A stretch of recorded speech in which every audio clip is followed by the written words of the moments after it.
রুকিনি লোকটা পরে কইছি তোর বাবার বাড়ি থেকে টাকাই না দে, তুই ঘরের মধ্যে ভাবে আরাম এসে খেতে যাস না? হ্যাঁ ব্যাং দোষস তোর পেটে বাস পাই।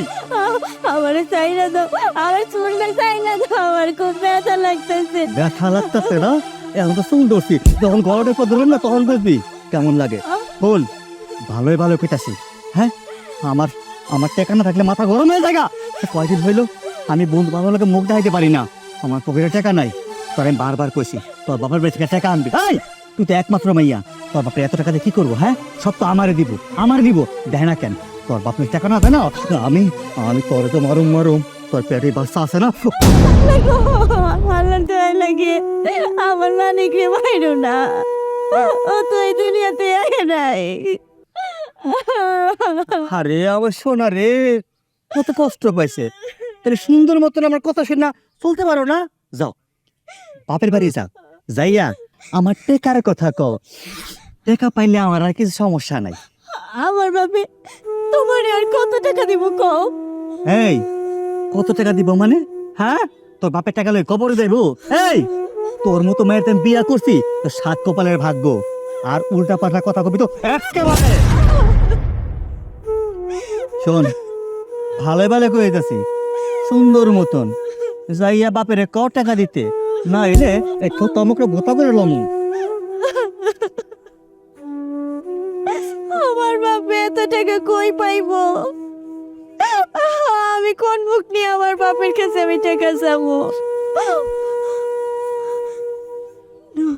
এইখানে এইখানে যদি আমি ওর সাথে সংসার করি, আমি তো মরবো। লোকে আমার পেটের মালিকটাও মরবো। আমি এখানে থাকবো না, আমি এখান থেকে চলে যাবো।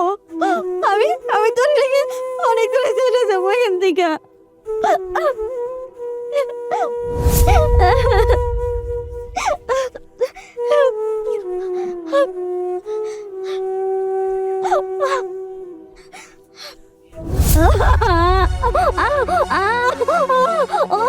আব্বা গো, আব্বা আব্বা আমি আর ব্যথা সহ্য করতে পারতেছি না।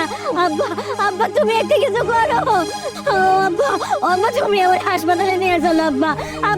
আমি করিস না মা, আমি বললাম তুমি তুমি আমারে বাঁচাও, টাকা চাও, তুমি আমার সন্তানটারে বাঁচাও। ও সেই দুনিয়ার আলোয় যায় নাই।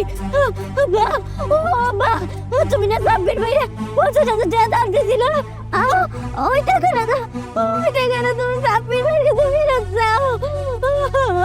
আমার হাসপাতালে নিয়ে চলো।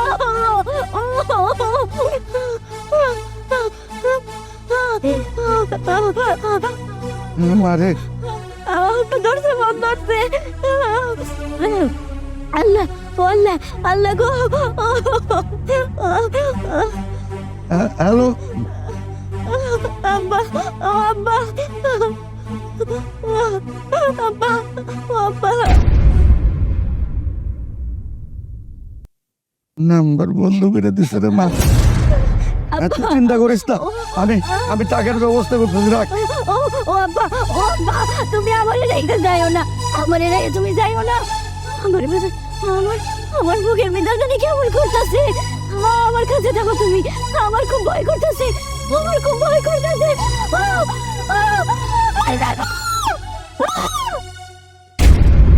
মা মারে মা মারে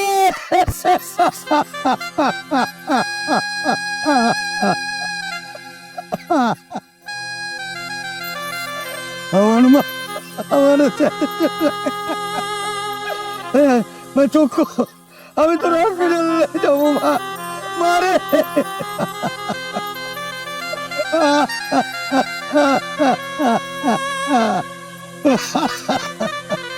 মারে মারে আমার বাবাকে গিয়ে ডাকবো রে মা।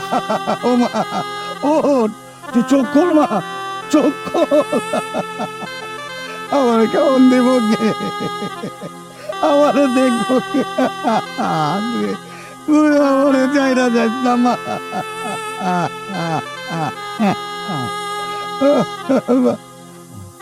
তুই আমার চাই না, তোরা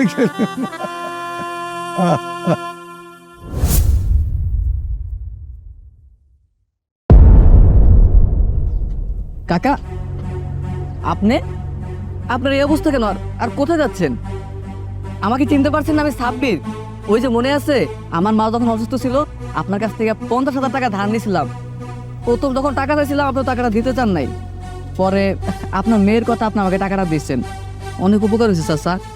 ও ভাবি, হ্যাঁ চাচা, আর ওই টাকাটা দেওয়ার জন্য আপনার আমি কত টাকা খুঁজছি, আপনার তো খুঁজেই পাই নাই কোথাও। এসে 50,000 টাকা নিয়ে তোমার মার চিকিৎসা করেছিলে? হ্যাঁ চাচা, এই তো আপনার মনে পড়ছে। আমি টাকাটা দেওয়ার জন্য যে আপনার কত খুঁজছি, কিন্তু চাচা আপনার আমি কোথাও খুঁজে পাই নাই। ও, ওই টাকা আমি রাখছিলাম আমার মেয়ের গর্ভবতী ছিল। ওই গর্ভবতী তোমাকে অনেকবার টেলিফোন দিচ্ছি, তুমি ধরো নাই বাজান। শেষে আমার মেয়েটা মরে গেছে, সাথে পেটের বাচ্চাটাও মরে গেছে। ও চাচা, চাচা, আপনি এসব কি কইতাছেন? মারা গেছে মানে? জানো বাজান, টাকার অভাবে আমার মায়ের হসপিটালে নিতে পারি নাই। এই কোলের উপরে মরে গেছে, পেটের বাচ্চাটাও মরে গেছে বাজান, পেটের বাচ্চাটাও মরে গেছে। বাজান, তোমার মা ভালো আছে? হ্যাঁ চাচা, আমার মা তো ভালো আছে। হ্যাঁ, ভালো থাক। ওই টাকা আমার লাগবো না, তোমার আরো টাকা লাগবো। দরকার হলে আমি আমার বাড়ি বন্ধক রেখা আমি তোমার টাকা দেবো, কিডনি বেচ চলেও দেবো। তোমারে ভালো রেখো, ওই টাকা আমার আর লাগবো না, লাগবো না। বন্ধু, তুই এটা কি করছস?